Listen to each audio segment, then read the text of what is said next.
Sean Sewell, Engearment.com podcast. It's been about 3 weeks since the last podcast, and in that time, we've done quite a few cool interviews, reviews, YouTube videos, and the writers have come up with some really good stuff as well. Andrew Piotrowski did a 100K race all night long, has reviews up on Nathan Sports' Quick Squeeze bottle and their Rye shorts. I'll have links to that below as well. And personal stuff in my world, I actually, last week has been pretty tough. I had 2 kidney stones, and I have 4 or 5 more on the way. And I don't know if you ever had kidney stones before, but they are humbling and painful. So I hope you never have to experience that. If you do want to know what the symptoms are, so hopefully it might help you or a loved one, I was literally giving blood or about to give blood, and I felt like a sharp pain in my lower left flank, my lower left back, and sensation I never felt before. And then really bad pain. I was like, pain I've experienced a lot of pain, a lot of injuries, and messing myself up, but it's a different level of pain for sure. I'd say probably 7, maybe even an 8 out of 10. Pretty sharp. Well, not just very sharp. You'll know when it hits you.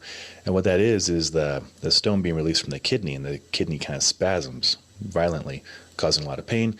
Then it goes through the tube. Mine were 3 millimeters in size, not the biggest at all, but enough to cause blockage. And then you'll know other sensations like frequency of needing to go use the restroom, but not much comes out. Long story longer, kidney stones, pretty humbling thing. But glad I have that experience now, and I can empathize with people who have been through it.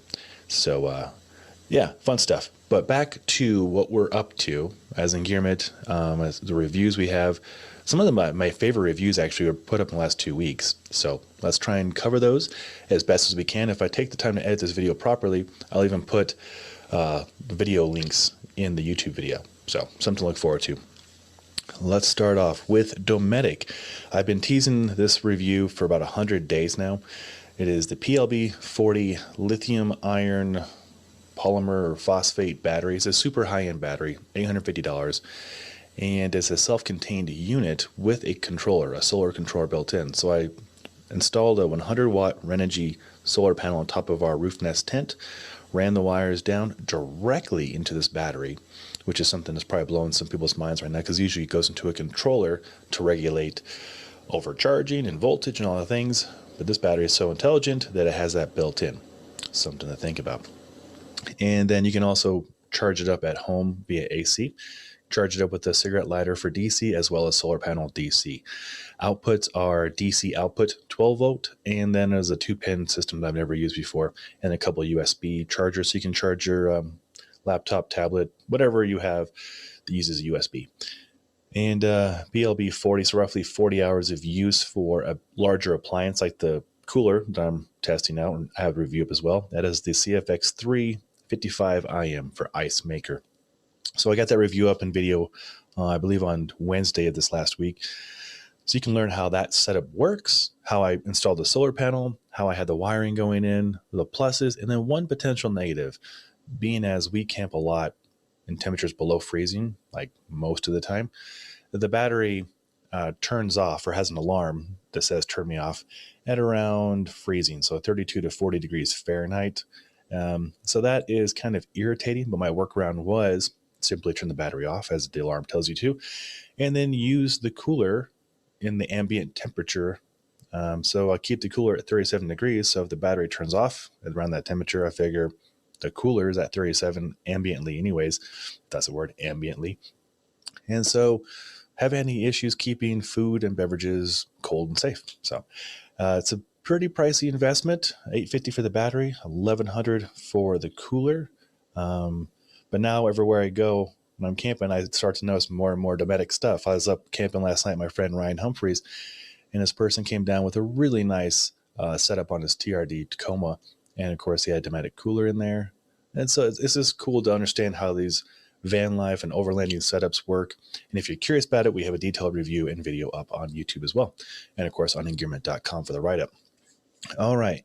So that's a really big project working on for several months, about 100 days straight. And then another one that I've been wanting to do for like 2, maybe even 3 years now. And I'm really excited about this one. Phantom here in Colorado, Phantom Splitboarding, started by rocket scientist John, who works on the Orion program for NASA. When he's not doing that and being a father, he is designing hard boot splitboard setups. And if you know me, I wrote the book on splitboarding. It's right there. I really honored to be in a position where I get to test a lot of splitboards, splitboard bindings, and splitboard boots. So not only did I do the review on the Phantom, which I'll come back to in a second, but I did a comparison video between the Karakoram Prime X, which has been my go-to binding for the last 2 or 3 years, the Spark Surge Pro, which is equally as good, fantastic setup, and then the Phantom splitboard setup.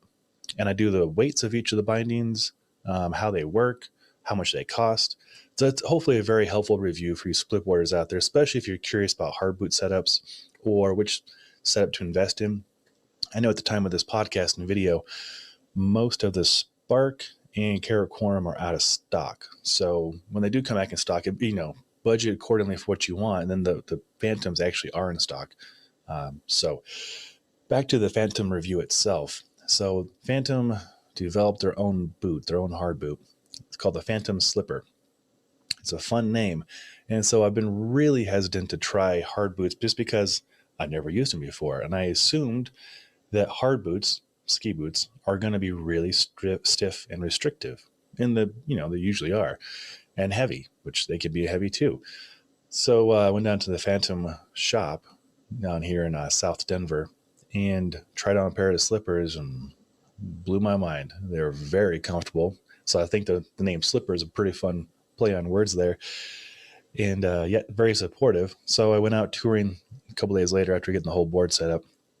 Super impressed with how efficient it tours up. I've toured with a lot of people like Scott Yorko and Aaron Rose and Evan Green and all these people who have hard boot setups. And they just smoke me on the way up. And I'm a pretty fit guy. So it allows for a more efficient technique.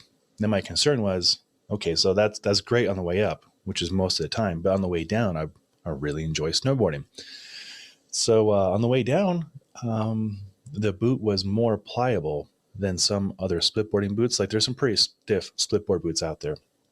And I felt like the Phantom slippers had great support, but they weren't restrictive. And they transfer the energy really well to the board because the M6 binding, like a Karakoram binding, has a direct contact with the snowboard. So you have really good board feel and you can really effectively turn the board. It's something to experience for sure. So I had the review, the write-up on the Phantom M6 binding, the Phantom slipper, all the interface, the rocket risers, and then I have a separate one comparing that to the Karakoram setup to the Spark setup. So hopefully those will be good resources for any of you splitboarders out there. Costa Del Mar has some brand new sunglasses, the Spearo XL. I was already a big fan of the Spearo. We had a review up on that, I think 2 years ago.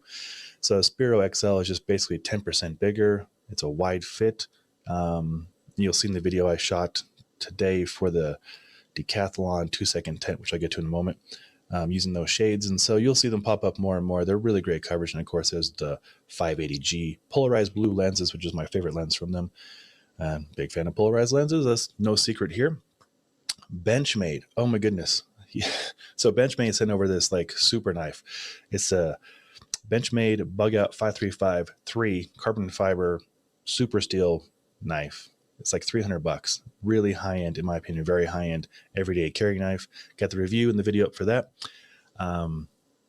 As a pretty sweet knife. And the steel they use, S90V, I believe. It's some kind of super steel and like super hard. I think a Rockwell hardness is like 60, which I've never encountered before. It's very hard, very sharp. So we had that detailed review up. And then I believe one more review, BioLite Fire Pit Plus. It's the new version for this year. And we currently do not have a fire ban because we've had the most amount of rain, I think, on record here in Colorado, at least in the Denver area, which is very fortuitous because last year, this time, it's pretty freaking dry. And then we had forest fires up until basically November. So I'm hoping that doesn't happen again this year. And so I was able to test out the BioLite Fire Pit Plus and just a really cool setup. And it's awesome how it works. It has a fan. It's got 4 speeds on the fan. And the fan circulates the air, stoking the fire. I love the word stoke. Stokes the fire really efficiently, reducing the smoke. They say it's smokeless. It's not smokeless. It's less smoke, my experience was. But yeah, the fire burns really, really well. And it's cool because it's got this like mesh grill. So the fire is suspended off the ground. So you get like a 360 view of the fire, and it has a grill on top. So you could absolutely grill whatever food you want to.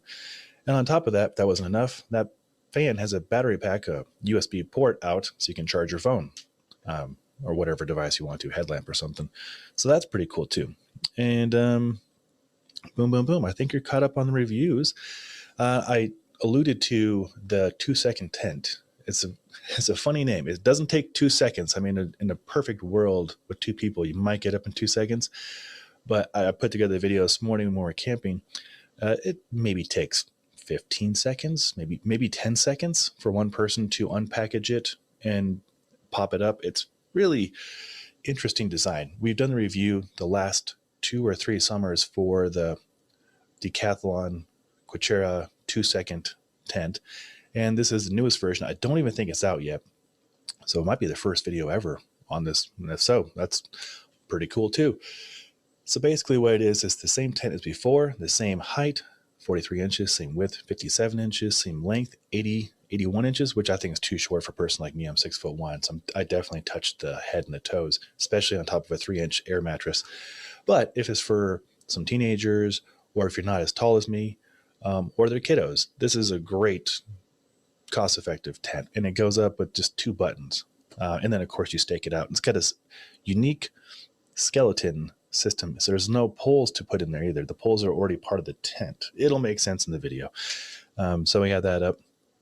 And Decathlon, we've worked with them on quite a few projects over the years. They're like Costco in a way. They have good quality products at a very fair price that covers a wide range of stuff. It's probably the best analogy I can come up with. Yeah, this tent's $199. They sent over a spin bike we have a review on a month and a half ago. And instead of being like $1,000, that's $500. And they have like a 5-year warranty on the tent. So, let your kids break it. Like, go for it. It's a cost-effective, quick tent. So anyways, we had the review and video up for that probably next day or two. And I think that catches you up. And I think I was able to get that all done in 15 minutes. Now, again, another personal note, the next podcast, or maybe the second from the next podcast, is going to be a really personal one. And I'm looking forward to sharing that with you guys. Basically, it's the creation story of Engearment and the creation story of Colorado Personal Fitness, my path to where we are now.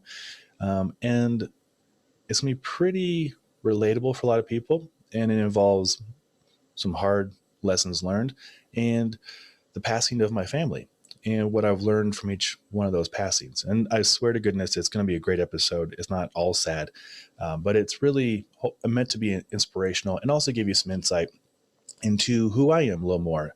Not just some person who has a bunch of cool gear that I get to show you on YouTube or on the Engearment website or on the audio podcast and talk to great people. And that is true. I get to do that, and I'm really grateful for it. But I want to show you a little more behind the scenes. And like we're talking with Brett Jones, we're all going through our own battles, right? And I want to share some battles I've been through to relate to you more. So I think you'll enjoy it. And I'll put that one up either next or, like I said, 2 from now.